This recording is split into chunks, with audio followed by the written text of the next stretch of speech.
네, 안녕하세요 여러분, 투리잘입니다. 이번 시간에는요, 조금 더 시야를 넓혀보자는 의미로 국내 방산업체와 대표적인 기업 하나시스템 한번 분석해보도록 하겠습니다. 그럼 지금 바로 가시죠! 하나시스템 매출 1조 5,459억원, 영업이익 857억원, 당기순이익은 728억원.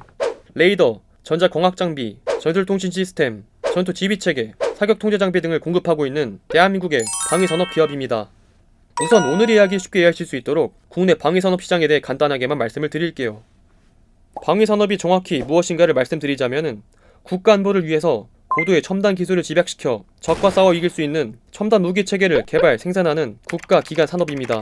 최근에는 4차 산업혁명 시대의 도래에 따라 드론, 로봇 등 신사업 발전을 위한 테스트베드 역할과 함께 AI, 사물인터넷, 빅데이터 등과의 융복합을 통해 신제품 개발 및 신시장을 개척할 수 있다는 점에서도 중요성이 증대되고 있죠. 국가안보를 주력을 하는 만큼 국내 방위산업의 최대이자 유일한 고객은 바로 정부입니다. 그래서 보통 국방 예산이 얼마나 증가되느냐에 따라 방위산업의 호조가 결정이 되죠. 물론 국방 예산이 고지고대로 전부 방위산업으로 들어가는 것은 아닙니다.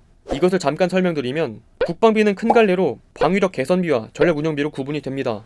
방위력 개선비는 무기체계 전력화 예산, 전력 운영비는 인건비, 급식, 피복, 정보화, 군수지원 및 교육훈련 등에 소요되는 예산을 말해요. 그렇다면 당연하게도 방산업체의 매출액과 연관되어 있는 국방 예산은 방위력 개선비예요. 현재 2020년 기준 책정되어 있는 방위력 개선비는 15조 원 정도로 방위산업 시장 역시 15조를 따라가고 있습니다. 자, 그렇다면 이 15조를 방위산업 기업들이 어떻게 나눠 먹고 있을까요? 방위산업 기업을 알 수 있는 기회가 적어서 조금은 생소하실 텐데요. 우리나라에 방위산업 기업이 몇 개나 있을까? 10개? 20개? 이 작은 한반도에 과연 몇 개 회사가 있을까? 자, 이걸 말씀드리면 한국방위산업진흥회에 따르면 국가가 지정한 국내 방위산업업체는 현재 89개로 대기업 20개, 중견기업 14개, 중소기업이 55개로 구성되어 있습니다. 생각보다는 많죠?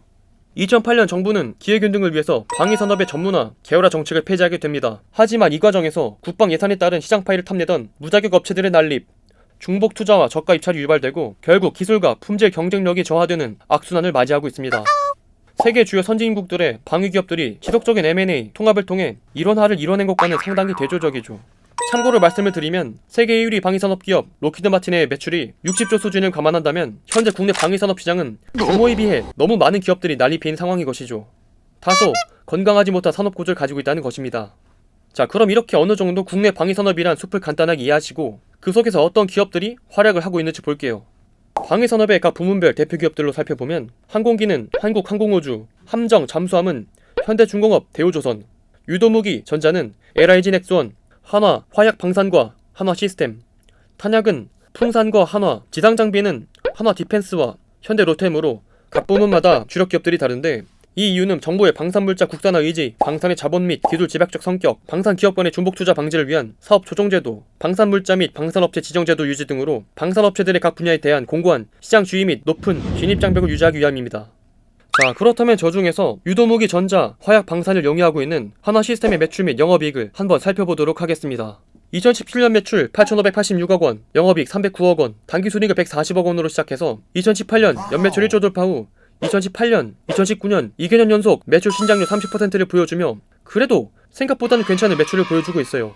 그럼 혹시 다른 사업부가 돈을 벌어오는 것은 아닌가 하고 매출 비중으로 살펴봐도 매출액 69%는 방산, 31%가 ICT, 영업이익은 53%가 방산, 47%는 ICT에서 나오고 있어요. 한화시스템은 국내 방산업계에서 정보 및 지휘체계 분야에서 국내 독보적인 시장 지위를 점하고 있습니다. 한화시스템의 사업 영역인 철매투 성능 개량, LSAM 체계 개발, 탄도탄 작전 통제소 성능 개량, 군 정찰 위성 등 한국형 미사일 방어 체계와 감시 정찰 및 전략적 표적 타격 체계 등 한화시스템이 다루고 있는 주력 분야가 저기 우리나라 위에 있는 뉴클리어 런치 디텍티드 국가안보 상황에선 지속적으로 고도화가 요구되는 사업을 영위하고 있어요. 지속적인 첨단 고도화가 요구되는 만큼 기본적으로 한화시스템의 방산 수요는 지속적으로 증대될 전망이라는 거죠. 실제로 한화시스템의 방산 수주 잔고는 1조 2760억원이었는데 2020년 1분기 말 기준 3조 8040억원으로 3배 급증하였습니다. 2019년 8월 5,500억원 규모의 항공기용 피하 식별 장비 사업, 12월에는 4,700억원 규모의 전술정보통신체계 계약 등 대형 수주를 시작으로 장거리, 지대구 미사일용 다기능 레이더 등을 잇따라 수주하며 국내 방위산업 분야에서 안정적으로 실적을 이끌어가고 있습니다.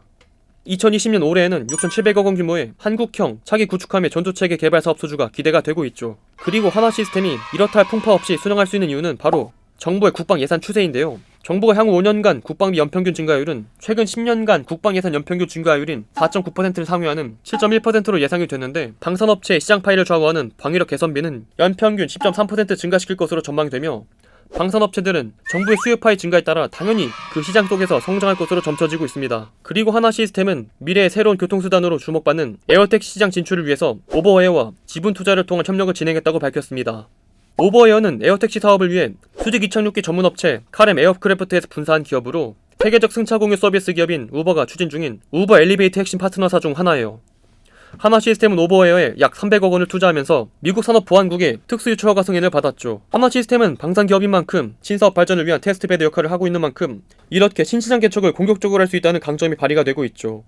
지금 우리에게 PAB 시장은 와닿지 않지만 대표적인 자동차 기업 현대자동차도 2025년까지 61조 원 투자를 통해 스마트 모빌리티 솔루션 기업으로 변신하겠다고 선언한 만큼 한화시스템의 이러한 투자는 다가올 미래를 준비할 수 있는 초석이 될 수 있습니다. 그리고 한화시스템의 방산 부문 이외에도 ICT 산업 역시 호조를 기록하고 있습니다. ICT 산업은 정보기술을 활용하여 고객의 생산성과 효율성 제고 및 사업의 부가가치를 제공하고, 정보기술을 기반으로 기존 산업과 융합하여 새로운 서비스를 창출한 산업으로 크게 IT 아웃소싱과 시스템 통합으로 나눌 수 있습니다. IT 아웃소싱은 고객 요청에 따라 기업 정보 시스템과 관련된 설비, 인력, 하드웨어 등을 관리 및 운영하는 것을 말합니다. 고객사는 이를 통해 전략적인 사업에 대한 역량을 집중할 수 있고 IT 투자비를 절감할 수 있죠. 시스템 통합 사업은 고객에게 필요한 정보 시스템 구축 및 운영 전략을 기획하고 시스템 설계 및 개발을 지원하는 서비스를 의미하고 있습니다. 일반적으로 IT 아웃소싱은 높은 수익성에 안정적인 매출을 실현하는 반면, 시스템 통합 사업은 성장 기회를 제공한다고 볼 수 있죠. 국내 주요 ICT 업체들은 주로 대기업 전산실을 모태로 하는 그룹 계열 ICT 업체로 그룹 계열사 IT 서비스에 집중, 캡티브 마켓 위주 성장을 해왔는데, 한화시스템 ICT 사업도 매출액의 상당 부분 80% 정도를 한화그룹 계열사에서 발생시키며 안정적인 매출 및 영업이익을 이끌고 있죠. 캡티브 마켓에서의 경쟁 우위는 관계 특화성과 락인 효과에 기인하고 있습니다. 시스템 구축에는 사업에 대한 이해도가 필수적인데, 그룹계 ICT 업체는 이에 대해 외부 업체 대비 높은 이해도를 기반으로 하고 있고, 보안 관련하여 이를 효율적으로 통제할 수 있는 관계 특화성을 가지고 있습니다. 시스템 유지 보수는 이를 개발한 ICT 업체 이해도가 높을 수밖에 없으며 전환 비용 등으로 인해 락인 효과가 존재합니다. 따라서 한화시스템 ICT 사업은 향후에도 안정적인 수익 창출 역할을 지속할 수 있을 것이라고 예상하고 있습니다. 즉, 한화시스템이 주력을 하고 있는 방산, ICT 모두 확실히 보장된 수요와 캡티브 마켓 특성으로 인해 부진은 있을지언정 몰락은 없는 견고한 회사란 것입니다. 한화시스템의 강점은 포트폴리오가 6개 공군으로 모두 골고루 분포가 되어 있다는 것이 정말 강점입니다. 현재 대한민국의 국가안보 추세 속에서 더욱 고도화가 요구되는 첨단 레이더 분야를 담당하고 있는 건 역시 안정적인 실적을 이끌어갈 수 있는 기회로 보여지고 있습니다. 그리고 ICT 부문 역시 캡티브 마켓의 특성과 락인 효과에 기인하여 아주 안정적인 실적을 이끌어가고 있습니다. 게다가 4차 산업혁명 시대 도래에 따른 ICT 시장 규모는 당연히 증대될 것이고, 그룹 내 안정적인 수익을 기반으로 보호된 시장이니만큼 더욱더 ICT가 보편화되는 미래에는 더욱 그 포텐셜이 폭발할 것으로 전망이 되고 있습니다. 물론 단점은 한화시스템의 이러한 수익 구조가 사이클에 상당히 비탄력적이기 때문에 어닝 서프라이즈와 같은 뜬금없는 호실적 이런 것들을 기대하기는 조금 쉽지 않죠. 그래도 수익과 이익은 확실한 그런 회사입니다.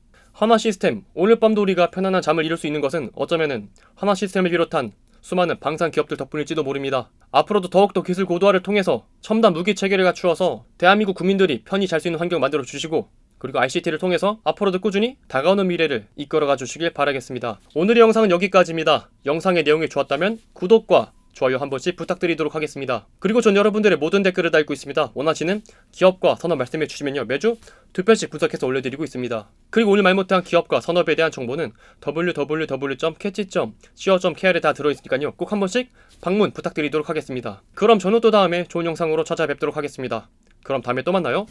안녕.